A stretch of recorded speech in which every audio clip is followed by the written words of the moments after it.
Hello students, welcome back to Mr. Professor e-learning platform.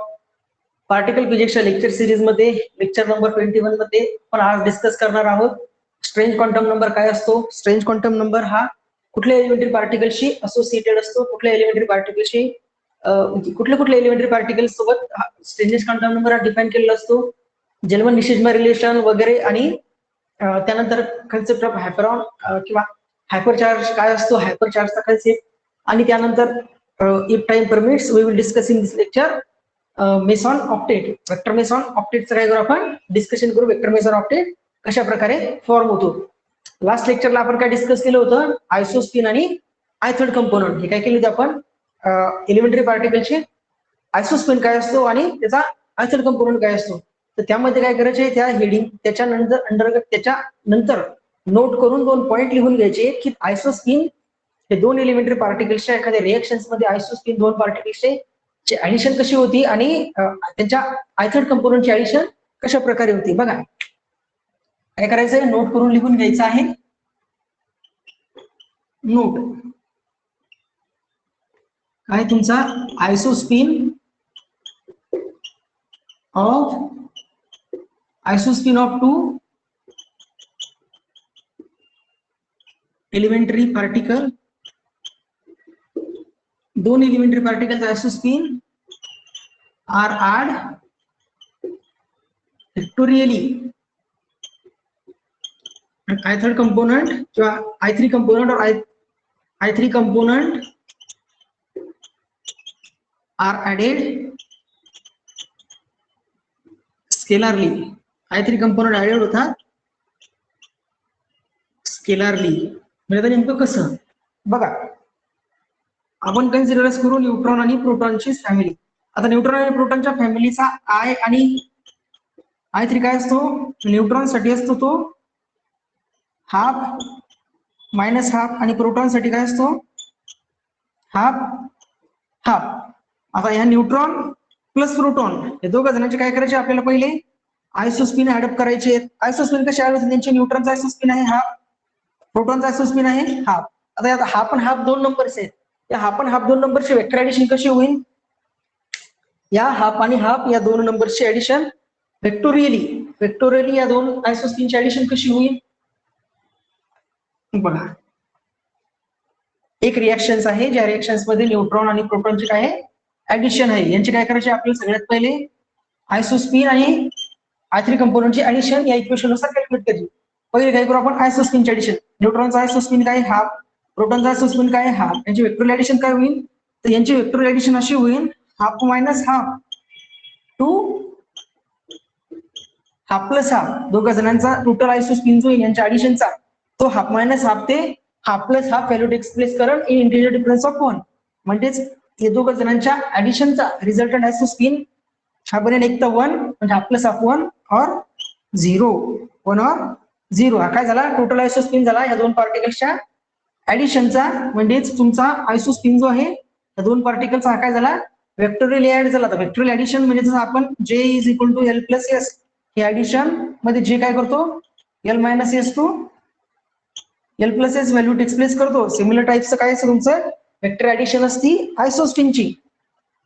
कशाची, आयसोस्पिनची. But I3 component जो आहे, I3 component म्हणजे third component of आयसोस्पिन, तर तो काय होईल I3 हा डायरेक्टली ऍडअप होईल. न्यूट्रॉनशी असोसिएटेड I3 कंपोनंटची व्हॅल्यू काय असते मायनस हाफ, प्रोटॉनशी असोसिएटेड काय असते plus half. Minus half plus half काय होतं एकमेकांसोबत कॅन्सल, म्हणजे I3 कंपोनंट काय होतो 0. यांच्या रिझल्टंट ऍडिशनचा I3 कंपोनंट काय होतो 0. म्हणजे जे स्टेटमेंट आहे की आयसोस्पिन हा काय होतो वेक्टोरियली ऍड होतो आणि I3 कंपोनंट काय होतो स्केलरली ऍड होतो. या स्टेटमेंट वरून तुम्हाला काय झालं असेल व्यवस्थित क्लिअर झालं असेल. त्यानंतर आपण जेव्हा समोर काय करू, जेव्हा आपलं पूर्ण थेरॉटिकल डिस्क्रिप्शन कम्प्लीट होईल आणि जेव्हा आपण ऍक्च्युअल रिएक्शन कन्झर्वेशन लॉज वगैरे काय करू डिस्कस करू, तेव्हा काय होईल हा कन्सेप्ट तुमचा आणखी तिथे डिटेल मध्ये क्लिअर होईल. ही कालच्या म्हणजे लास्टच्या लेक्चर मधली काय होती आपली नोट राहिली होती, ती नोट लिहून घ्यायची.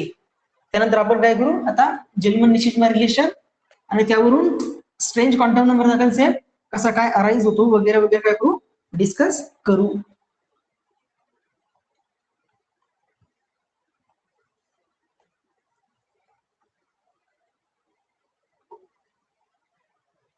बघा काय इथं नेक्स्ट हेडिंग टाकायचं, जेलमन निशिजमा, जेलमन निशिजमा रिलेशन,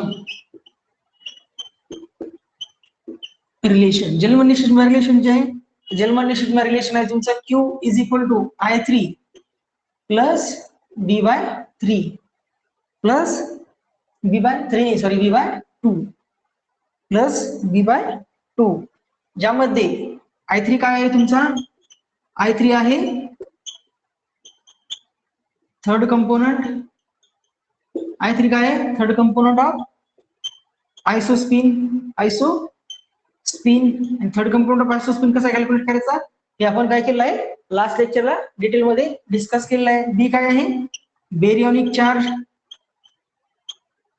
बेरियॉनिक चार्ज. आता बेरियॉनिक चार्ज काय असतो, यालाच आपण काय म्हणू शकतो, बेरियॉन क्वांटम नंबर सुद्धा म्हणतो. आणि तो कसा असतो, कोणासाठी त्याची व्हॅल्यू काय आहे, कोणासाठी काय आहे, काय केलं आपण लास्ट लेक्चर मध्ये डिटेल मध्ये डिस्कस केलेलं आहे. बेरियॉनिक क्वांटम नंबर सुद्धा याला म्हणतात. आणि क्यू काय आहे, क्यू आहे इलेक्ट्रॉनिक चार्ज,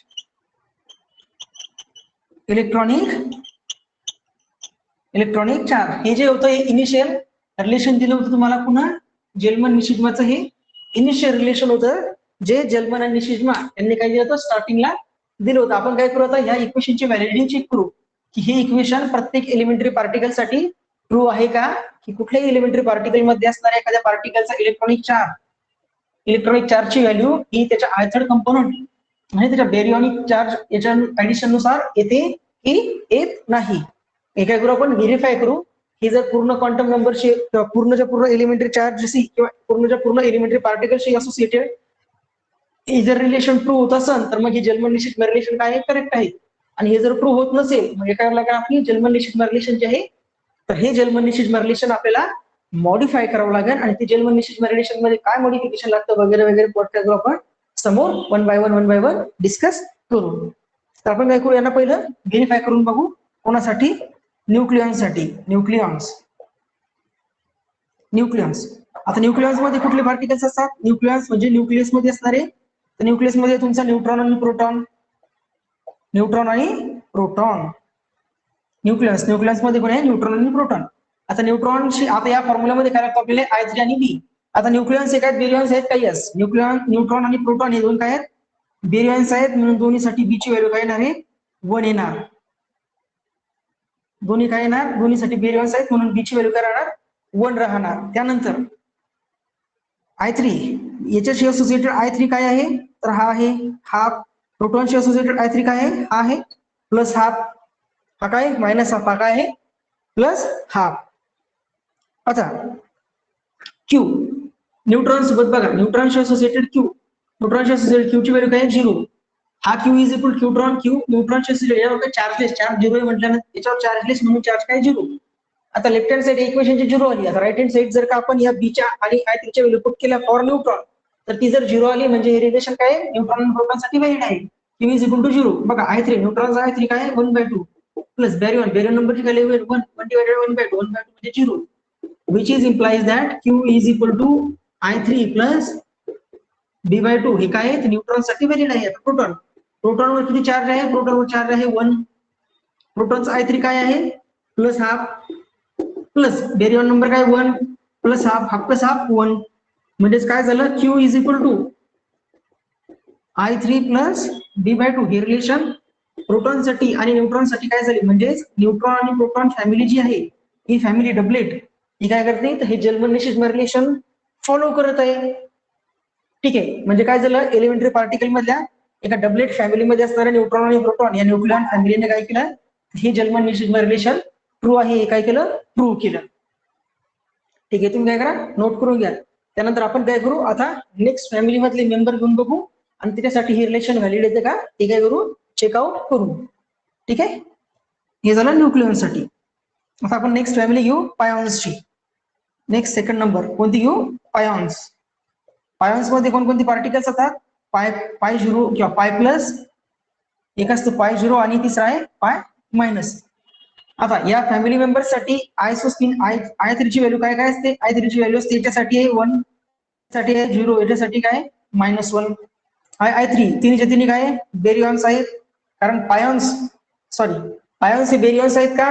नाही, पायॉन्स हे बेरियॉन्स नाही, पायॉन्स हे काय हे तुमचे मेसॉन्स आहेत. आणि नॉन बेरियॉन नंबरची व्हॅल्यू काय असते? 0 असते. कोणासाठी?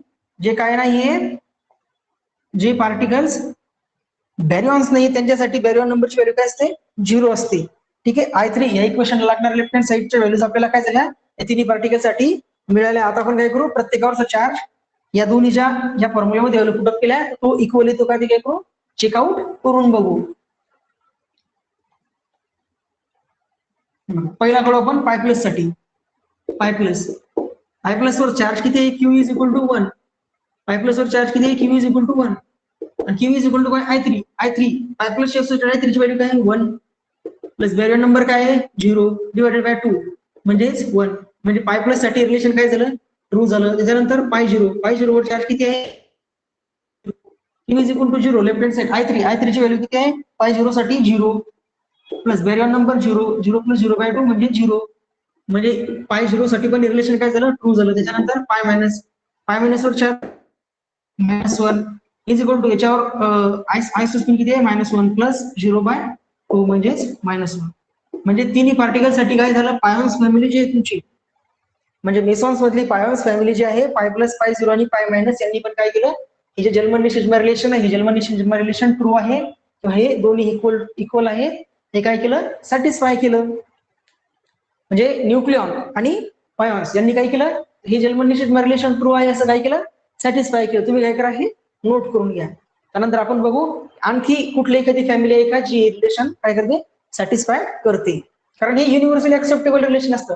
युनिव्हर्सली ऍक्सेप्टेबल म्हणजे प्रत्येक एलिमेंटरी चार्ज पार्टिकल जो आहे, प्रत्येक एलिमेंटरी चार्ज पार्टिकलनं हे रिलेशन काय केलं पाहिजे? तर सॅटिस्फाय केलं पाहिजे. ठीक आहे. हे झालं सेकंड. त्यानंतर आता काय करू आपण? पाय मायनस साठी कॅल्क्युलेट करू. कोणासाठी कॅल्क्युलेट करू? लॅम्बडा साठी. 3 नंबर लॅम्बडा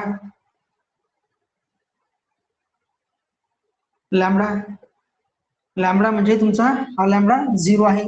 लॅम्बडा 0 हा सिंगलेट पार्टिकल आहे. सिंगलेट पार्टिकलशी असोसिएटेड आय ची व्हॅल्यू काय असते? आय ची व्हॅल्यू आहे 0. आय ची व्हॅल्यू 0 आहे म्हणजे I3 ची पण व्हॅल्यू काय याच्यासाठी? 0 आहे. हा काय बॅरियॉन आहे का? यस बॅरियॉन आहे. म्हणजे याच्यासाठी बॅरियॉन नंबर काय? याची व्हॅल्यू जर आपण काय केली? जर्मन रिलेशन मध्ये प्रूव्ह केली. काय केली? पुट अप केली. याच्यावर चार्ज किती आहे? 0 आहे. म्हणजे Q इज इक्वल टू 0 आहे. Q ची व्हॅल्यू काय? I3 याचा किती आहे? 0 प्लस हा बॅरियॉन आहे का? Yes baryon number 1 divided by 2 म्हणजे 0 is equal to 1/2. But 0 is equal to 1/2 म्हणजे नॉट सॅटिस्फाईड. म्हणजेच हे जे रिलेशन आहे जर्मन निशिजमा रिलेशन, हे जर्मन निशिजमा रिलेशन प्रत्येक एलिमेंटरी चार्ज पार्टिकल साठी काय आहे? सॅटिस्फाय होत नाही. प्रत्येक एलिमेंटरी चार्ज पार्टिकल साठी हे जर्मन निशिजमा रिलेशन काय होत नाही? सॅटिस्फाईड होत नाही. म्हणजे जर्मन निशिजमा रिलेशन्स मध्ये काय आहे? काहीतरी ड्रॉबॅक्स आहेत आणि ते ड्रॉबॅक्स काय करायचे आपल्याला? फाइंड आउट करायचे आहेत आणि ओव्हरकम करायचे आहेत. बघा, फर्स्टली आपण काय सांगितलं की जर्मन निशिजमा रिलेशन हे रिलेशन होतं, हे जर्मन आणि निशिजमा यांनी काय केलं? एलिमेंटरी पार्टिकल्सशी असोसिएटेड हे एक रिलेशन आपल्याला दिलं होतं, ज्यामध्ये ज्या काही डिफरंट टर्मिनॉलॉजीज इन्व्हॉल्व झाले त्या टर्मिनॉलॉजीज आपण डिफाईन केल्या. Q काय आहे? इलेक्ट्रॉनिक चार्ज आहे. I3 काय आहे? तर थर्ड कंपोनंट आहे आयसोस्पिनचा. B काय आहे? तर बेरियॉन नंबर आहे. आपण थर्ड कंपोनंट काय असतो आयसोस्पिनचा? ते लास्ट लेक्चर मध्ये डिटेलमध्ये डिस्कस केलं. बेरियॉन नंबर काय असतो? बेरियनिक चार्ज काय असतो? तो लास्ट लेक्चर मध्ये डिटेलमध्ये डिस्कस केलं. इलेक्ट्रॉनिक चार्ज काय असतो? Q. आता प्रत्येक एलिमेंटरी पार्टिकलचा आपल्याला सरळ सरळ डिनोट केला असतो, जो आपण काय करू शकतो? पार्टिकलचं नेचर वरून सांगू शकतो की याच्यावर किती चार्ज आहे. आता चार्जची व्हॅल्यू ह्या दोन्हीच्या ऍडिशन एवढी असते असं जर्मन आणि निशिजमा यांनी काय सांगितलेलं होतं? त्यांनी हे रिलेशन दिलं होतं की तुम्ही कुठल्याही एलिमेंटरी पार्टिकलचा नेचरमध्ये चार्ज घ्या, तो चार्ज त्याचा आयथर्ड कंपोनंट आणि बॅरियॉन नंबर डिवायडेड बाय 2 याच्या काय असतो? इक्वल असतो. असं कोणी सांगितलं होतं? जर्मन आणि निशिजमानं. आपण काय केलं?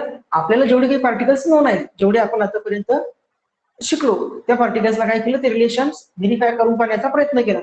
पहिले पार्टिकल्स घेतले आपण न्यूक्लियॉन्स. न्यूक्लियॉन्स एखादे बॅरियन्स होते का? येस. त्यांचे I3 कंपोनंट आपण लास्ट लेक्चरला डिराईव्ह केले होते, ते आपण काय केले? तिथं डिराईव्ह केले, जसे तशी इथं पुटअप केले आणि रिलेशन काय केलं? व्हेरीफाय करून पाहिलं. तर आपल्याला असं दिसलं की ते रिलेशन जे होतं ते रिलेशन काय झालं? तर न्यूक्लियॉन्सनं काय केलं? ते रिलेशन सॅटिस्फाय केलं.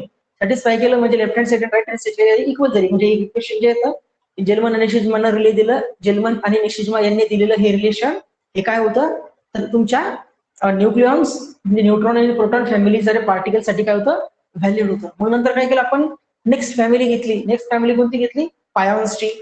पायॉन्स मध्ये कोणती होती पाय प्लस पाय झिरो आणि पाय मायनस. त्यांचे आयसोस्पिन आणि आयथल कंपाऊंड आपण लास्ट लेक्चरला डिराईव्ह केली होती. तर ते काय केलं आपण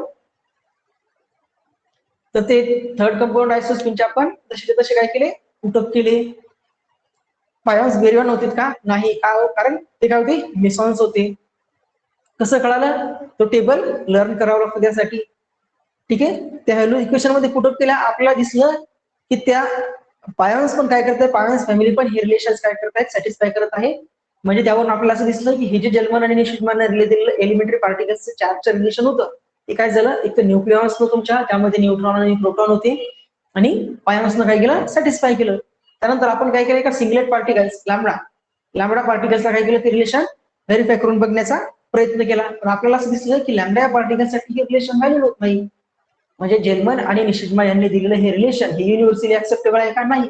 कारण एका पार्टिकलला सॅटिस्फाय केलं नाही म्हणजे यामध्ये काहीतरी काय असले पाहिजे ड्रॉबॅक्स असले हे पाहिजे. मग आता आपण काय करू ते ड्रॉबॅक्स रिझॉल्व्ह करू. ड्रॉबॅक्स रिझॉल्व्ह करण्यासाठी आपण एक क्वांटम नंबर डिफाईन करतो. तो तुमचा स्ट्रेंजनेस क्वांटम नंबर तो आपण डिस्कस करू. स्ट्रेंजनेस क्वांटम नंबर नुसार मग जेलमन निशिजमा रिलेशन मॉडिफाय करू आणि त्यावरून काय करू आपण ते नंतरचं जे रिलेशन असतं ते रिलेशन काय असतं युनिव्हर्सली ऍक्सेप्टेबल असतं after modification of strangeness quantum number.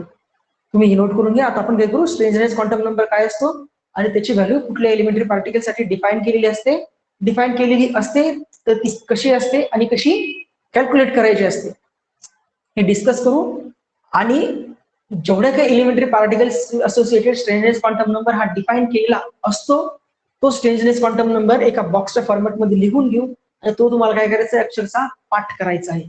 कारण तुम्ही प्रत्येक वेळी स्ट्रेंजनेस क्वांटम नंबरचं कॅल्क्युलेशन हे करू शकणार नाही. कारण स्ट्रेंजनेस नंबर तुम्हाला कॅल्क्युलेट करण्यासाठी तुम्हाला त्याचा I3 कॅल्क्युलेट करावं लागेल.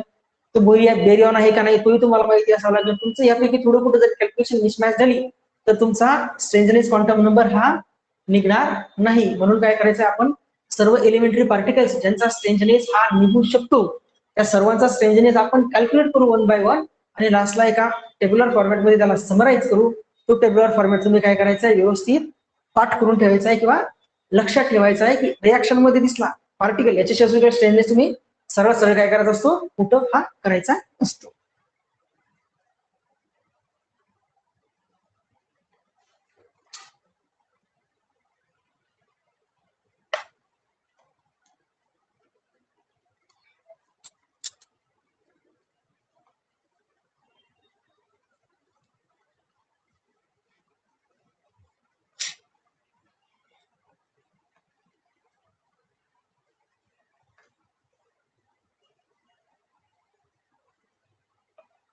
बघा काय आता नेक्स्ट स्ट्रेंजनेस.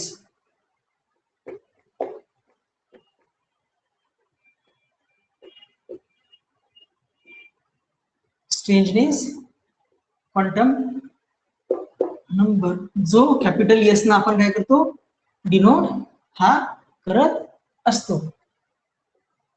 बघा स्ट्रेंजनेस क्वांटम नंबर नेमका कुठल्या पार्टिकलशी डिफाईन केलेला हा असतो. बघा नेचर मध्ये काही असे पार्टिकल्स आहेत की जे पार्टिकल्स काय स्ट्रॉंग इंटरॅक्शन मध्ये क्रिएट होतात. आता स्ट्रॉंग इंटरॅक्शन म्हणजे कुठं हाय एनर्जी मध्ये जसं की आपलं काय येतं सोलार रेडिएशन येतं. हाय इन्फ्रारेड म्हणजे जसं आपल्या ओझोन लेअरच्या आउटर स्पेसमध्ये जे रेडिएशन सनपासून येतं त्यामध्ये गामा रेज असतात. लार्ज अमाऊंट ऑफ त्यामध्ये काय असतात हाय एनर्जी पार्टिकल्स हे त्यामध्ये अवेलेबल असतात. ते जे पार्टिकल्स आहेत ते क्रिएट कशामुळे झाले तर ते पार्टिकल्स क्रिएट झाले हाय एनर्जी इंटरॅक्शन्स मध्ये. बट जेव्हा ते पार्टिकल्स हाय एनर्जी इंटरॅक्शन्स मध्ये क्रिएट झालेले हे जे पार्टिकल्स असतात ते कसे असतात हायली अनस्टेबल असतात. ते काय असतात हायली अनस्टेबल असतात. तर ते हायली अनस्टेबल असणारे जे पार्टिकल्स असतात ते पार्टिकल्स काय होतात हाय इंटरॅक्शन्स मध्ये ते क्रिएट झालेले असतात. बट ते हाय इंटरॅक्शन द्वारा काय होत नाही डिके होत नाही. जे पार्टिकल्स हाय एनर्जी इंटरॅक्शन्स मध्ये क्रिएट झालेले असतात म्हणजे ते बनतात हाय एनर्जी इंटरॅक्शन्स मध्ये. बट ज्यावेळेस त्यांनी स्टॅबिलिटीसाठी ते काय होतात डिके होतात तर ते कशामुळे होतात कशा थ्रू डिके होतात वीक इंटरॅक्शनच्या थ्रू काय होतात डिके होतात. म्हणजे काय स्ट्रेंज बिहेवियर झालं. म्हणजे तो पार्टिकल जो इट्सेल्फ स्ट्रॉंग इंटरॅक्शन मधून क्रिएट झाला, काय झालं, स्ट्रॉंग इंटरॅक्शन मधून क्रिएट झाला, बट तो इट्सेल्फ स्टॅबिलिटीसाठी डिके होत असताना क्विक इंटरॅक्शनच्या थ्रू डिके होत आहे. हे काय झालं, त्या पार्टिकलचं स्ट्रेंज बिहेवियर झालं. काय झालं, त्या पार्टिकलचं स्ट्रेंज बिहेवियर झालं. आणि अशाच पार्टिकलचं स्ट्रेंज बिहेवियर डिफाईन करण्यासाठी हा स्ट्रेंजनेस क्वांटम नंबर काय केलेला असतो, डिफाईन केलेला असतो. तुम्ही काय करायचं, यामध्ये नोट करून घ्यायचंय की there are some particles in the nature. काय, there are some particles, there are some particles in the nature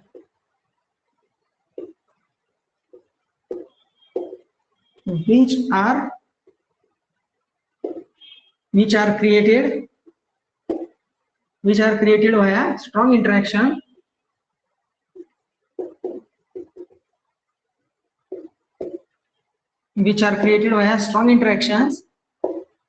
जे पार्टिकल्स जे आहेत ते काय होतात, स्ट्रॉंग इंटरॅक्शनच्या थ्रू हे क्रिएट झालेले असतात. But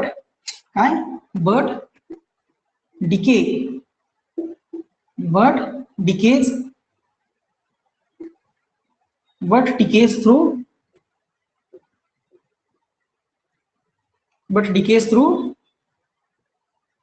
weak interactions. असे नेचर मध्ये असे काही पार्टिकल्स असतात की जे पार्टिकल्स काय होतात, स्ट्रॉंग इंटरॅक्शन मधून क्रिएट होतात आणि काय होतात, वीक इंटरॅक्शनच्या थ्रू डिकेड होतात. दीज काही असं कसं वरती दिलेल्या स्टेटमेंट मधलं कसं, this is strange behaviour.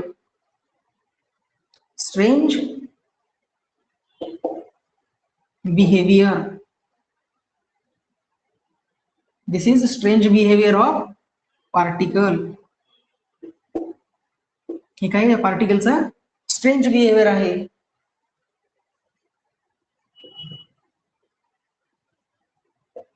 Strangeness quantum number is assigned only for hadrons. Strangeness quantum number जो आहे, स्ट्रेंजनेस क्वांटम नंबर हा फक्त हेड्रॉन्स साठीच काय असतो, असाइन केलेला असतो.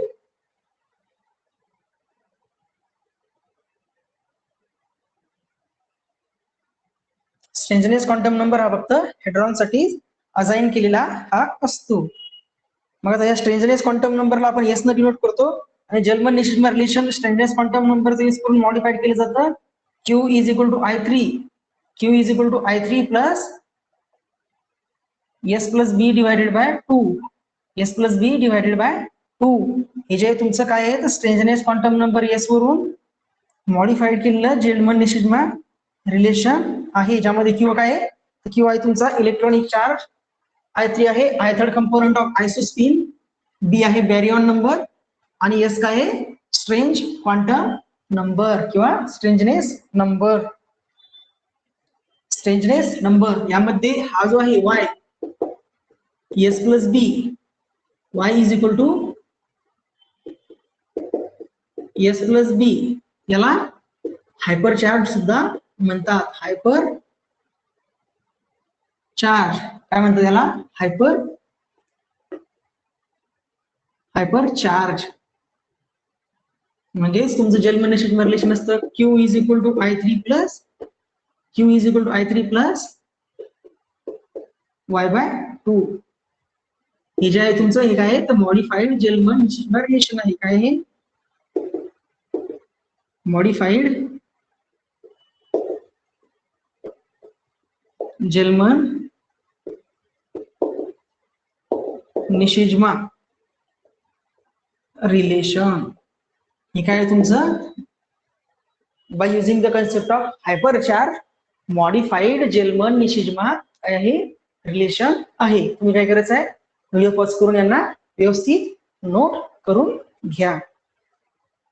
त्यानंतर आपण काय करू, आता या मॉडिफाईड जर्मन निशिमा रिलेशनचा यूज करून आपण सर्वच्या सर्व कोणासाठी, हेड्रॉन्स साठी, सर्वच्या सर्व हेड्रॉन साठी काय करू आपण, हा स्ट्रेंज क्वांटम नंबर एस ची व्हॅल्यू काय येते ती व्हॅल्यू काय करू, कॅल्क्युलेट करू. काय करू, कॅल्क्युलेट करू. तुम्ही काय करायचं, याला पॉज करून घ्यायचं आहे.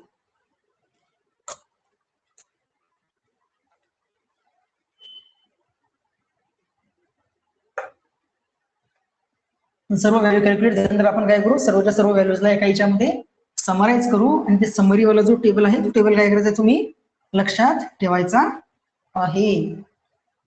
कारण तुम्ही प्रत्येक वेळेस एवढे कॅल्क्युलेशन करत बसले तर तुम्हाला एक्झाम मध्ये भरपूर वेळ लागू शकतो. त्याच्यामुळे काय करायचं, सहसा जेवढ्या गोष्टी तुम्हाला या पार्टिकल फिजिक्स मध्ये लक्षात ठेवता येईल तेवढं तुमचा काय होईल, कॅल्क्युलेशनचा टाइम हा वाचेल. पहिला आपण काय करू, पायॉन्स फॅमिलीसाठी म्हणजे पाय प्लस पाय झिरो आणि पाय मायनस या फॅमिलीसाठी काय करू, yes strangeness quantum number S ची व्हॅल्यू कॅल्क्युलेट करू. हे सर्वच्या सर्व जे आहेत त्या सर्वच्या सर्वसाठी बॅरियन नंबरची व्हॅल्यू काय असते, 0 0 0. का, कारण हे काय पायॉन्स आहेत. काय हे आयॉन्स, आयॉन्स आहेत. हे काय आहेत, आयॉन्स आहेत. बॅरियन्स आहेत का, नाही. बॅरियन नंबरची ती कायसाठी व्हॅल्यू काय 0 आहे. त्यानंतर प्रत्येकासाठी I3 ची व्हॅल्यू काय आहे, पाय प्लस साठी I3 तुमचा 1, पाय झिरो साठी आहे 0, याच्यासाठी आहे -20 आणि तिन्ही पार्टिकल्सच्या I थर्ड कंपोनंटची व्हॅल्यू. त्यानंतर प्रत्येकावरचा इलेक्ट्रॉनिक चार्ज तुमची व्हॅल्यू काय आहे, याच्यावर आहे 1, याच्यावर आहे 0, याच्यावर आहे -1. आता आपल्याला काय रिलेशन माहिती आहे, Gell Mann modified relation S is equal to I3 plus S plus B by 2. आता आपण काय करू, प्रत्येक एका पार्टिकलशी असोसिएटेड काय करू, S या स्ट्रेंजनेस क्वांटम नंबरची व्हॅल्यू या इक्वेशन मध्ये तिन्ही व्हॅल्यू पुट करू. ही आहे, ही दिलेली आहे, ही दिलेली आहे. यावरून काय करायचं, आपल्याला याची व्हॅल्यू भेटून जाईल. ठीक आहे. आपण काय करू, पहिला पाय प्लस साठी कॅल्क्युलेट करू. पाय प्लस साठी बघा, फॉर पाय प्लस साठी क्यू किती आहे 1, I3 किती आहे 1 प्लस S प्लस B किती आहे बॅरियन 0 बाय 2, S प्लस 0 बाय 2. आता हा काय केलं इकडे आपण 1 - 1 0, 0 is equal to S by 2, 0 is equal to S by 2, which is implies that S is equal to 0, S is equal to 0. म्हणजे पाय प्लस या पार्टिकल साठी काय, पाय प्लस या पार्टिकल साठी स्ट्रेंजनेस क्वांटम नंबर ची व्हॅल्यू काय आली 0 आली. स्ट्रेंजनेस क्वांटम नंबरची व्हॅल्यू काय आली 0 आली. सिमिलरली तुम्ही काय केलं, पाय मायनस आणि पाय 0 साठी जरी कॅल्क्युलेट केली तर तिन्ही पार्टिकल साठी स्ट्रेंजनेस क्वांटम नंबरची व्हॅल्यू काय येते 0 ही येते. म्हणून पायॉन्स फॅमिलीसाठी S इज इक्वल टू काय आहे 0 आहे. हे पाय प्लस साठी आलं. तुम्ही काय केलं, सिमिलरली पाय मायनस आणि पाय 0 जर कॅल्क्युलेट केली तर दोन्हीसाठी S इज इक्वल टू काय मिळतो 0 मिळतो. तुमचे पायॉन्स जे आहेत, पायॉन्स पार्टिकल स्ट्रेंज S0 म्हणजे काय, तर दे डू नॉट शो किंवा they do not show strange behaviour. हे जे पार्टिकल्स आहेत त्याच्यासाठी स्ट्रेंज नंबर 0 म्हणजे स्ट्रेंज बिहेवियर काय करत नाही, दाखवत नाही. ठीक आहे. हे काय करा, तुम्ही पॉज करून नोट करून घ्या. हे झालं आपलं पायॉन साठी. त्यानंतर आपण काय करू, नंबर 2 कुठले कायॉन्स म्हणजे के प्लस आणि K0. के प्लस आणि K0 हे पण काय आहेत कायॉन्स, हे पण काय आहेत मेसॉन्स आहेत. हे पण काय आहेत मेसॉन्स यांच्यासाठी बॅरियन नंबरची व्हॅल्यू काय आहे 0 आहे. I3 कंपोनंट काय आहे के प्लस साठी हाफ, K0 साठी -हाफ. त्यानंतर चार्ज काय दोन्हीचा, याच्यावर आहे +1, याच्यावर आहे 0, याच्यावर आहे +1, याच्यावर आहे 0. मग Q is equal to I3 plus S plus B by 2. या रिलेशन नुसार काय केलं आपण, व्हॅल्यू जर कॅल्क्युलेट केल्या के प्लस साठी जर कॅल्क्युलेट केली तर +1 इज इक्वल टू आयसोस्पिन काय आहे, आयसोस्पिनची व्हॅल्यू आहे I3 कंपोनंटची व्हॅल्यू आहे हाफ प्लस S काढायचा आहे B काय आहे 0 बाय 2. म्हणजे हा जर इकडे आला तर 1 - half is equal to S by 2, which is implies that याच्यावरून S इज इक्वल टू काय तो तुमचा 1, S इज इक्वल टू काय तो 1. सिमिलरली तुम्ही K0 साठी जर कॅल्क्युलेट केला तरी पण K0 साठी काय S is equal to 1, K0 साठी पण काय तो S इज इक्वल टू 1. म्हणजे मेसॉन्स जे आहेत, मेसॉन्स मध्ये कायॉन्स जे आहेत त्याच्यासाठी S ची व्हॅल्यू काय S इज इक्वल टू 1 आहे. कोणासाठी K प्लस साठी, कोणासाठी K प्लस आणि K0. म्हणजे पायॉन्स आणि मेसॉन्स, पायॉन्स आणि कायॉन्स हे दोन्ही मेसॉन्स आहेत, त्यांच्यासाठी स्ट्रेंजनेस क्वांटम नंबरच्या व्हॅल्यू काय केलं आपण कॅल्क्युलेट केलेले आहेत. त्याला काय करा तुम्ही पॉज करून नोट करून घ्या.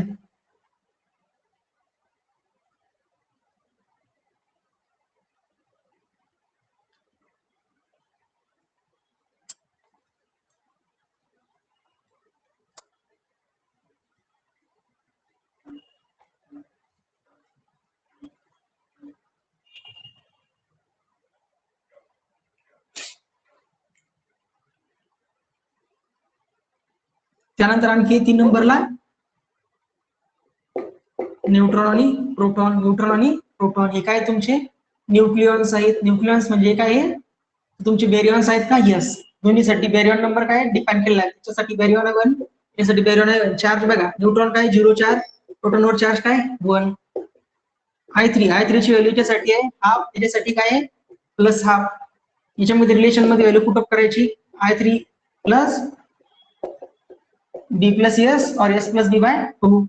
काय केली आपण न्यूट्रॉनसाठी. न्यूट्रॉनसाठी पहिले कॅल्क्युलेट केली. Q इज इक्वल टू न्यूट्रॉनचा चार्ज काय 0, 0 इज इक्वल टू I3 ची व्हॅल्यू काय आहे हाफ प्लस बेरियॉन नंबरची व्हॅल्यू काय 1 प्लस S बाय 2. हा हाफ इकडे पाठवला तर हा झाला plus half is equal to 1 plus S by 2 plus half is equal to 1 plus S by 2.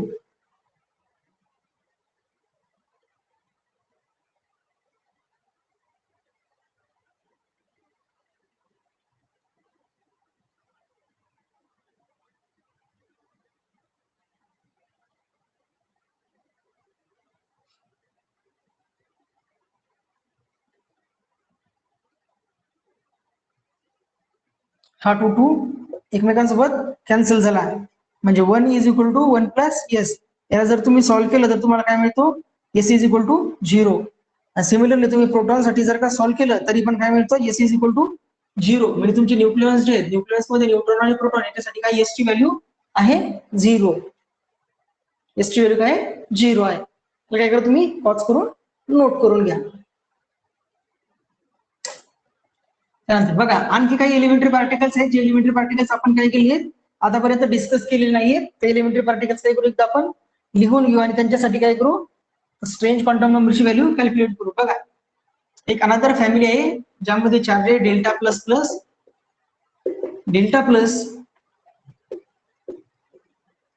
Delta 0 आणि डेल्टा मायनस. ही काय आहे एलिमेंटरी चार्ज पार्टिकलची एक फॅमिली आहे जी आपण आतापर्यंत काय केली नव्हती डिस्कस केलेली नव्हती. बघा त्याच्यासाठी काय करायचं आपल्याला पहिला सर्वात प्रथम आयसोस्पिन काढायचं. आयसोस्पिन कसा कॅल्क्युलेट करतो आपण twice I plus 1 is equal to multiplicity. याच्यामध्ये किती 1 2 3 4 म्हणजे किती मेंबर आहेत 4. याला जर सॉल्व्ह केलं आपण तर twice I is equal to 3 म्हणजेच I इज इक्वल टू 3/2. आणि आयसोस्पिन फॅमिली मधल्या प्रत्येक मेंबर साठी काय असतो सेम असतो. हा मिळाला तुमच्या याच्यानुसार आयसोस्पिन. हा काय मिळाला आयसोस्पिन. I3 काय असतो minus I less than or equal to I3 less than or equal to I म्हणजेच -3/2 less than or equal to I3 less than or equal to 3/2. याला जर का तुम्ही एक्सपांड केले इन डिफरन्स ऑफ 1 तर आपल्याला I3 च्या व्हॅल्यू मिळतात -3/2 मायनस हाफ प्लस हाफ आणि प्लस 3/2 प्लस इथं नाही डिनोट केलं तरी चालतं. मग आता काय करू आपण प्रत्येक पार्टिकलची क्वांटम स्टेट डिफाइन करू. डेल्टा प्लस ला आपण I3 आता डेल्टा प्लस साठी I3 बघा I किती आहे डेल्टा प्लसचा I प्रत्येकाचा 3/2 असणार आणि डेल्टा प्लस प्लस हा सर्वात हायेस्ट पॉझिटिव्ह चार्ज असणारा पार्टिकल आहे म्हणून याचा आयसोस्पिन काय असणार सर्वात मोठा पॉझिटिव्ह म्हणजे 3/2. त्यानंतर नेक्स्ट चार्ज आहे डेल्टा प्लस. याच्यासाठी काय केला हा 3/2 सेम असणार. याच्यासाठी असणार हा 1/2 3/2 1/2. सिमिलरली डेल्टा 0 काय असणार आहे 3/2 मायनस 1/2 मायनस काय आहे डेल्टा मायनस साठी असणार 3/2 मायनस 3/2 मायनस 3/2. हे काय झालं क्वांटम स्टेट झाली पार्टिकलची I3 स्टेट झाली delta plus plus delta zero आणि डेल्टा मायनस याच्या पार्टिकल्सची. आता आपण काय करू, या पार्टिकल्सचा स्ट्रेंजनेस क्वांटम नंबर कॅल्क्युलेट करू. काय येतो तो. आता हे सर्वच्या सर्व बॅरियन्स मध्ये डिस्ट्रीब्युटेड होत आहे. हे सर्वच्या सर्व बॅरियन पार्टिकल्स होते का. हे जे आहेत हे सर्वच्या सर्व बॅरियन्स आहेत. कोणते आहेत, बॅरियन्स. हे जे आहेत हे सर्व काय आहेत, बॅरियन्स आहेत. बॅरियन्स आहेत, सर्वच्या सर्व बॅरियन्स आहेत. मग आपण काय करू, डेल्टा प्लस प्लस साठी चार्ज किती आहे, +2. I3 किती आहे, 3/2. Baryon number 1. मग आपल्याला माहिती relation Q is equal to I3 plus S2. त्यामध्ये व्हॅल्यू पुटअप केल्या तर इज इक्वल टू I3 किती आहे, 3/2 प्लस S+1/2. हे जर का सॉल्व्ह केलं तर 4 - 3/2 इज इक्वल टू S+1/2. हा 2 cancel, 3 - 1 is equal to S+1, which is implies that S is equal to 0. S is equal to 0 for delta. पण त्या पार्टिकल साठी, त्या पूर्ण फॅमिली साठी काय आहे, स्ट्रेंजनेस क्वांटम नंबरची व्हॅल्यू 0 आहे फॉर या डेल्टा पार्टिकल साठी. कुठल्या, डेल्टा पार्टिकल साठी काय आहे तुमचा स्ट्रेंजनेस क्वांटम नंबर S ची व्हॅल्यू 0. जशी डेल्टा प्लस प्लस साठी काढली तशी तुम्ही डेल्टा प्लस साठी काढू शकता, मायनस साठी, 0 साठी. कुठल्याही पार्टिकल साठी काढली तर स्ट्रेंजनेस क्वांटम नंबर काय निघणार, या सर्वांचा 0 निघणार. त्याला काय करायचं, तुम्ही व्हिडिओ पॉज करून नोट करून घ्यायचंय. आता आपण काय करू, सर्वच्या सर्व स्ट्रेंजनेस क्वांटम नंबरची एक समराइज फॉर्मॅट मध्ये नोट लिहून घेऊ.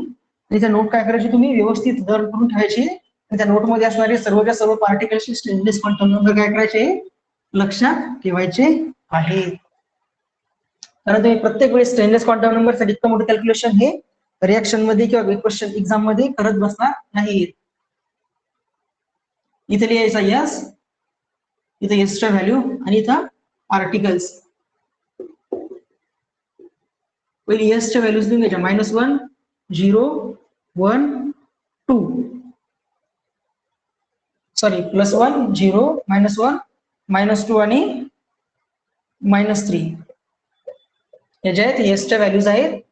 आणि या व्हॅल्यूज असोसिएटेड असणारे पार्टिकल्स कुठले कुठले आहेत, तर S is equal to 0, S is equal to 1, S is equal to 0, S is equal to -1, S is equal to -2, S is equal to -3. या व्हॅल्यूज असणारे पार्टिकल्स कोणते कोणते आहेत ते काय करू आपण इकडून नोट करून घेऊ. बघा, S is equal to 1, S is equal to 1 values carry करणारे फक्त 2 पार्टिकल्स आहेत. कोणते, काय, K+ आणि K0. हे आहेत 2 पार्टिकल्स ज्यांचा असोसिएटेड स्ट्रेंजनेस क्वांटम नंबर काय आहे, 0 आहे. स्ट्रेंजनेस क्वांटम नंबरची व्हॅल्यू 1 आहे. 0 कशासाठी आहे, न्यूट्रॉन साठी, प्रोटॉन साठी π+, π0, π-.